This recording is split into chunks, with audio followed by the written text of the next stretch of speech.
నమస్తే, welcome to me TV news. Giddalur పట్టణంలో కొంగలవీడు road ST కాలనీలో పూరి గుడిసె దగ్ధం, బాధితురాలు అర్ధనాదాలు.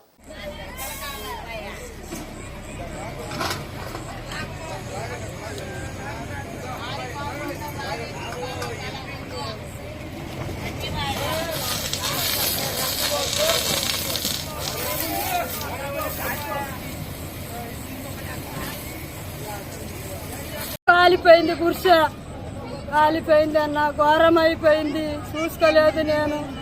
ఇంకా ఏముందమ్మా దాంట్లో? పని చేసుకుంటా, రోజు కూలి పని చేసుకునేది, రోజుకు 200 300 అంతే. డబ్బులు అడుకొచ్చుకునేది, ఇండ్లు జడుపుకునేది, తాగేది. మా ఆయన ఏమేమి కాలిపోయినా లోపల? అన్ని కాలిపోయినాయి. 2 లక్షల డబ్బులు కాలిపోయింది, బంగారం కరతులం కాలిపోయింది, గుడ్డలు సామాన్లు సగం కాలిపోయినాయి, సగం తెచ్చుకున్నా. బిల్డింగ్ అని శాంక్షన్ అయిందా నీకు? బిల్డింగ్ శాంక్షన్ అయింది.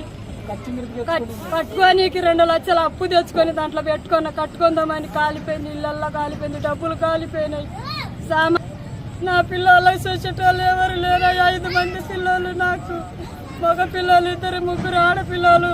పోతే జరుగుతుంది, లేకుంటే లేదు. రోజు తాగుతాడు, 1 రూపాయి సంపాదించుకోడయ్యా. ఘోరం అయిపోయింది నా ఇళ్ళల్లో, నరకము. పిల్లలంతా సన్న పిల్లలు, అన్యాయం అయిపోయినా ఎవరు చూసేటోళ్ళు కూడా లేరయ్యా. ఇల్లు లేదు, స్థలం లేదు, ఏమీ లేదు. ఘోరం అయిపోయింది స్వామి. నా బతుకల్లా నాశనం అయిపోయింది, నా సంసారం వల్ల ఘోరం అయిపోయింది అయ్యా. సన్న పిల్లలు, నాదర్లు ఎవరు చూస్తారు స్వామి మమ్మల్ని? నరకమయ్యా, నరకము, ఘోరము స్వామి. మమ్మల్ని ఎవరు ఆదుకుంటారయ్యా? ఘోరమయ్యా, సన్న పిల్లలు, నరకము. స్థలం లేదు, ఇల్లు లేదు, ఏమీ లేదు. ఘోరం.